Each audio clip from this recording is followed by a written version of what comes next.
I would like to invite Mr. Azam Abidi, Country Head Operations at Oracle Pakistan, to talk about power of today's ERP transforming caterpillar into butterfly. So please, a round of applause for Mr. Azam.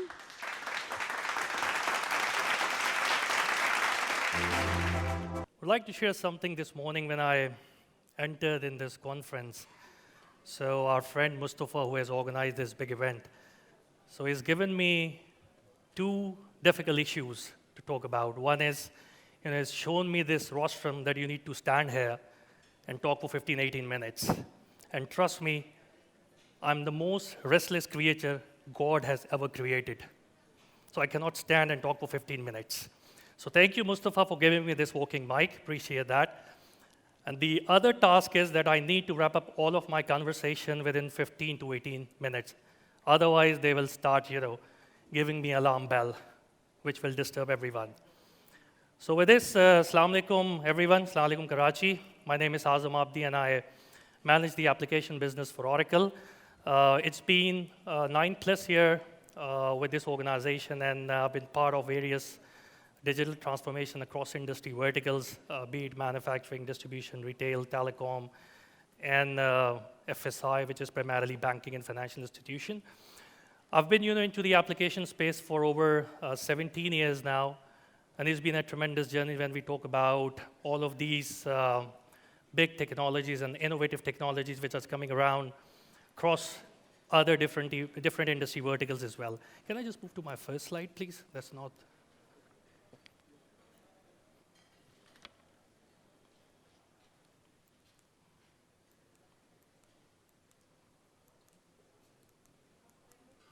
All right, so I'll kick off my conversation with statistics which has been published by World Economic Forum, which says that 65% of the children who are going to primary school now, they will end up ultimately working for a title or a job which does not exist at this point in time. So this is pretty alarming for me as a parent. And I believe that it should be alarming for all of us as a nation that whatever our children studying right now, they don't have a job, they don't have a future, they don't understand what they will end up doing in next 20 years, next 30 years or so. So there's another survey done by McKinsey which says that 375 million people, they need to switch the occupations in which they are right now. And they need to learn new skills and technologies. So that's 10 years from now, which will probably be gone in the blink of our eyes. So what we have to do different, how we collaborate in this challenging economic conditions in order to survive our businesses, and at the same time, we need to grow at a decent pace. So the driving factors, primarily, if we break down, this is primarily focuses around globalization of the geopolitical condition. We all are facing economic crunch time. We all understand the Brexit. We all understand what are the different political scenarios going on around the globe. And this primarily reflects on how the demographics are being changed, and then how the customer are being empowered.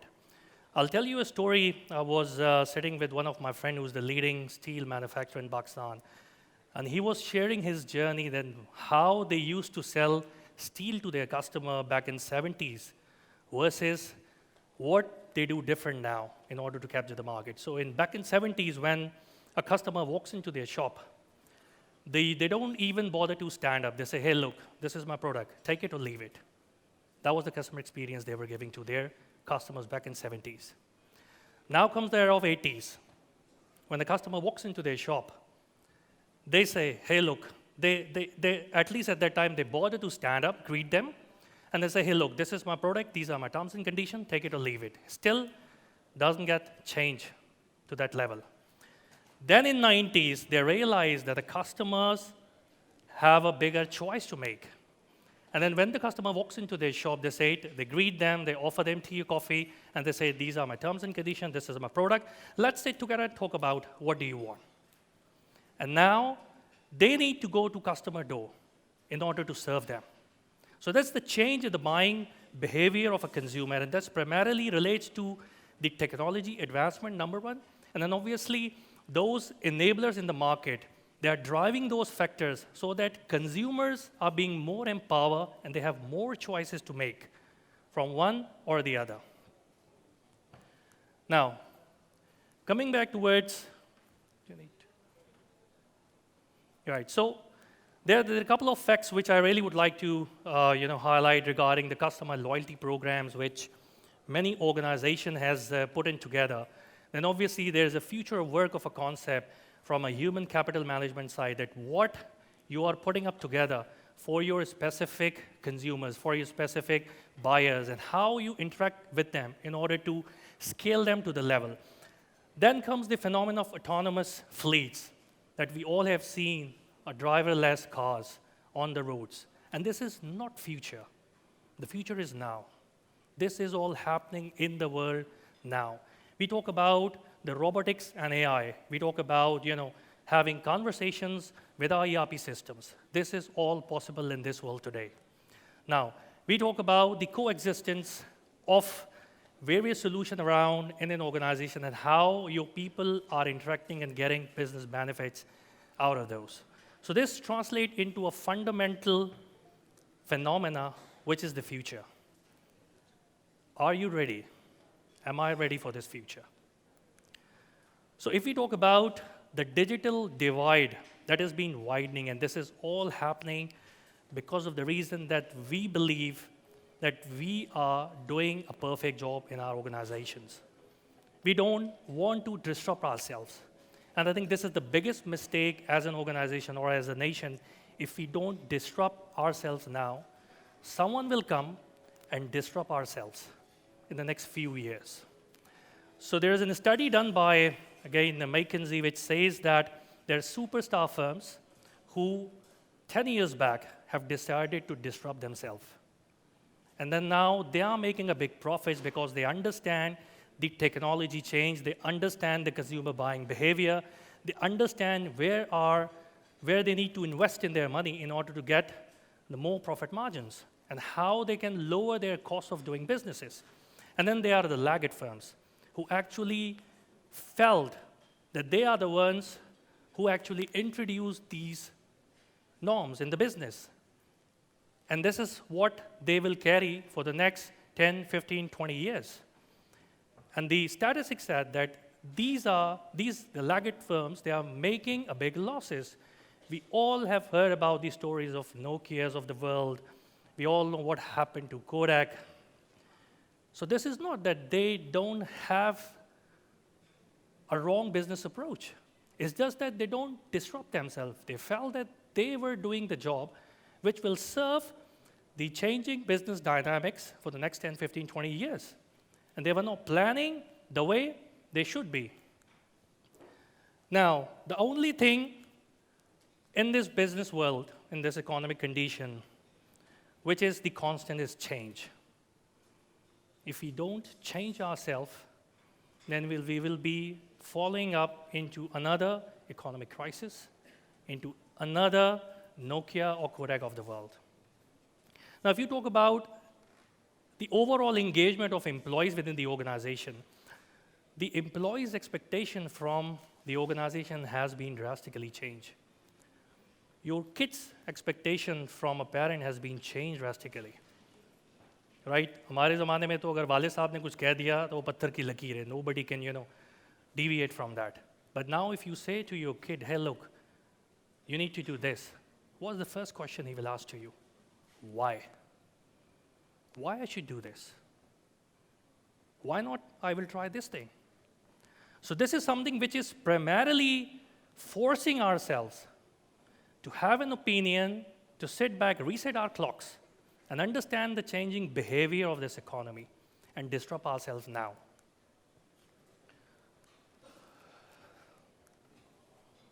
All right, so because I believe that there are many finance people in this room, so I'll just talk about quickly a standard finance closing process, which has revolutionized in the past few years.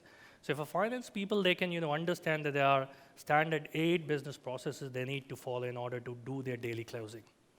And there's a survey done by Oracle itself which says that traditionally, a good company who has a proper ERP systems, they are closing their books on an average of 4.8 to 5 days in a month. So which means that the average close is right after the ribbon within 4 to 5 days. Now, my question is, why can't we make this 4-5 hours? What is stopping us? Even, why can't we do this closing in 4-5 minutes? What's stopping us? The only thing stopping us is that we don't want to disrupt ourselves. We don't accept the change as it comes. And then what we have done to improve all of those closing cycles and all of those traditions, that we have changed the entire dynamic of doing businesses. And now we are talking about that you can close your period, your financial period, in 3 steps rather than doing 8 different steps. Which means what? You're talking about a cost saving, you're talking about a time saving, and then top of it, you're bringing more efficiencies in your organization at the same time. And this is all embedded with the phenomena of AI, machine learning, and this is all possible because of these phenomena, these emerging technologies, which is artificial intelligence and machine learning. Now, if you can see this graph, it clearly reflects the change requirement and the change in the economy versus the ability to respond to the business. So if you can see, there's so many pressure when it's come to customer expectation, when you need to innovate, when you need to put up a net new business model, right? Because diversification in the business is the key to success now. And if you see, there are so many compliance and security issues going on around.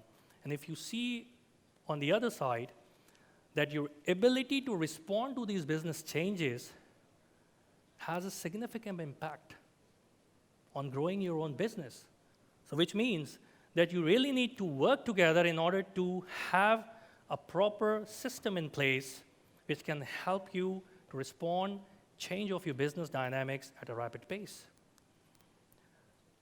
And which can only be happen if you put together a new computing model which can drive your business processes and should be tightly embedded with the native artificial intelligence, machine learning, Internet of Things, and blockchain. So these are the emerging technologies which should be part of your strategy, which should be part of your digital transformation, and you should be investing in those applications or ERPs which has those embedded feature in it. So you will find, different solutions around which are putting up a layer of AI and the blockchain and IoT on top of your legacy systems. This is, trust me, nothing but doing a cosmetic surgery. You need to change the underlying technology. If you don't adopt to that base underlying technology, then you will again end up doing your investment, which will give you either very low returns or no returns. Now, this primarily describes the entire revamping of an ERP system, which is primarily a future-ready or a modern ERP system, which can help you stay ahead in this competitive market, number one. Number second, you need to build up that organization which can help grow your business. And every individual within the organization, they need to own the business, as said by many of my guest speakers earlier as well, that there should be a business owners who drive all of those discussions. So it's not that a single person can, stand up one fine morning and start, planning up a digital strategy and roadmap for your organization. It's not like that.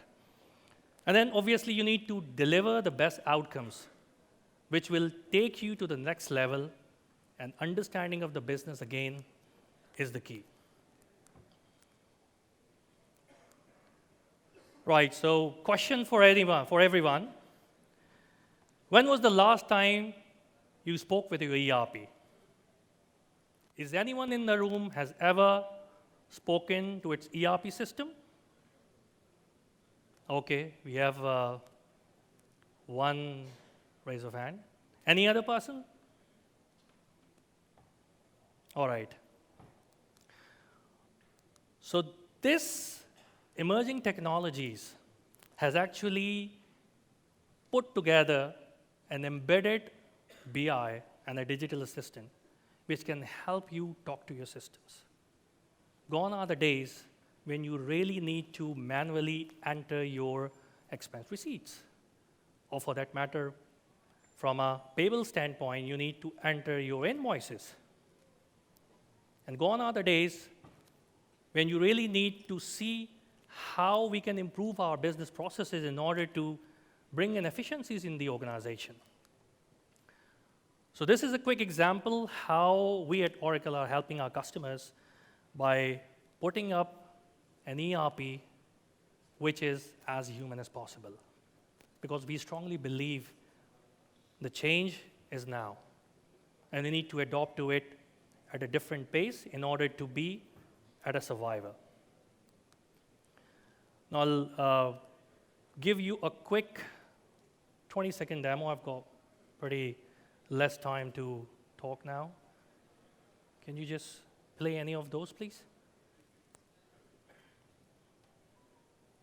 Office in the morning, you review Oracle Analytics data on your mobile phone. The information is automatically delivered to you based on your preferences. Or you can use voice commands to retrieve the information. In this case, you want to look at net income by month and by region. You can do some light analysis, filtering down to the UK, where there was a problem last August. You can share with your colleagues. You can update the chart type, review summary information,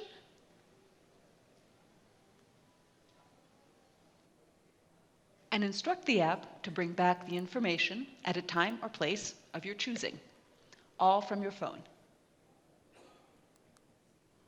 All right. So that's bring me down to my last slide, which is primarily focuses around what should be the modern best practices to adopt these ERP systems, right? So you should have a business process in place, which is clearly defining your requirement, not as is, but what you want your organization to take to the future for the next 5 years, 10 years roadmap. And then you need to put together a strategy around to the end-to-end organization level so that every single of your department should have a very clear strategy roadmap in place. And this should leverage, again, at the bottom, this should leverage the overall phenomena of these emerging technologies of IoT, blockchain, and Internet of Things. Right, so with this, I would like to conclude, just would like to show you one video before I leave the stage.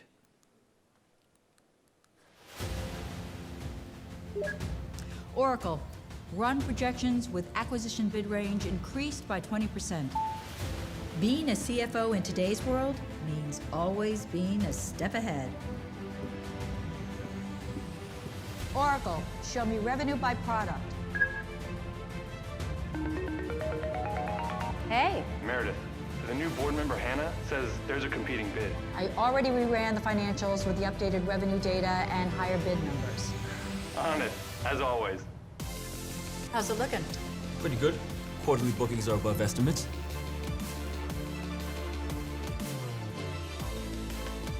We've identified multiple synergies in the product and sales teams, including a 5 to 8% increase in service contracts over the next 5 years.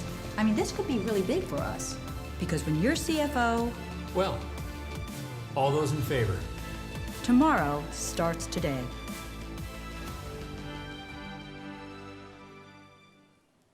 All right, so may I ask how many of CFOs do we have in this room?